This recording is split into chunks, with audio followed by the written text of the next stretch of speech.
Sharing is caring. दोनों भाई नाश्ते की टेबल पर बैठे थे। प्रियंका, मेरा नाश्ता कहाँ है? भाभी, मुझे भी ऑफिस के लिए लेट हो रहा है। इस पर प्रियंका किचन में से दोनों के नाश्ते की प्लेट्स लेकर बाहर आती है।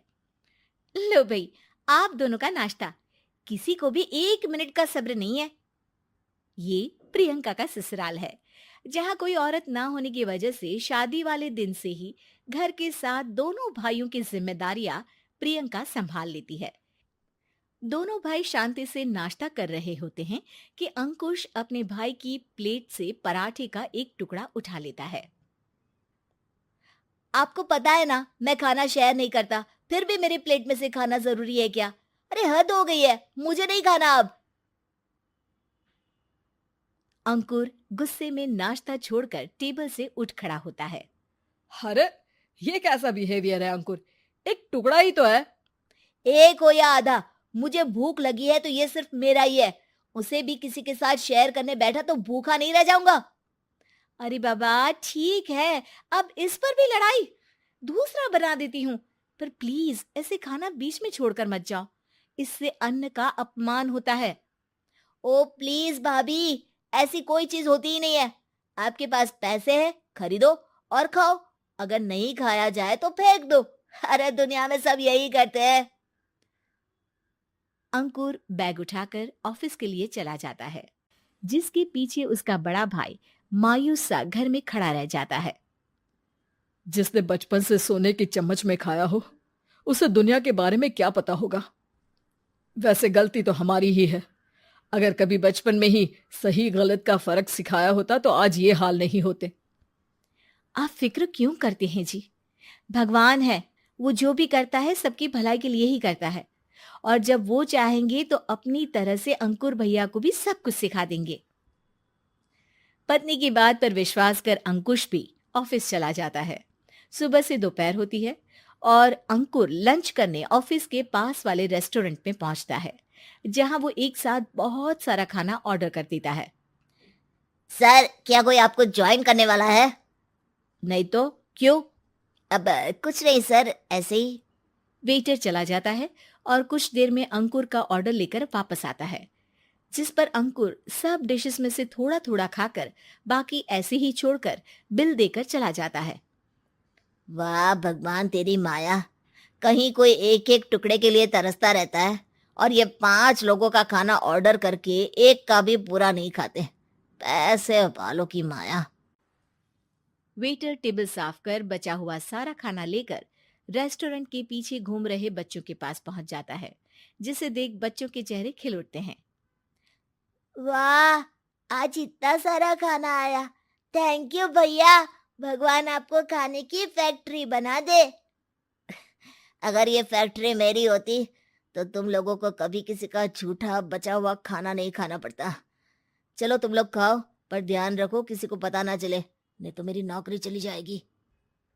इसी के साथ दिन बीतता है और रात को दोनों भाई एक साथ घर पहुंचते हैं। कुछ देर में सब डिनर करने बैठते हैं, जहां अंकुश अंकुर को समझाने की कोशिश करता है। अंकुर, अगर हमें लाइफ में सब कुछ मिला है, इसका ये मतलब नहीं कि तुम उसका गलत फायदा उठाओ, बल्कि तुम्हें उसकी मदद से दूसरों को भी मदद करनी चाहिए। भैया, जिनके पास नहीं है उनकी वजह मैं तो नहीं ना। और ऐसे बहुत लोग हैं जिनके पास सब कुछ है। इसलिए अगर मैं एक इंसान कुछ नहीं करूंगा तो कोई फर्क नहीं पड़ने वाला। तुम्हारे भैया बस एक चीज समझाना चाहते हैं कि जिस चीज की हमारे पास कमी नहीं है, उसे बर्बाद करने से अच्छा है कि लोगों के साथ शेयर करें। इससे हम सिर्फ सामान नहीं, खुशियां भी बांटते हैं, और इसमें तुम्हारा ज्यादा कुछ तो जाएगा नहीं। भैया भाभी की बात सुन अंकुर कुछ बोले बिना उठकर चला जाता है।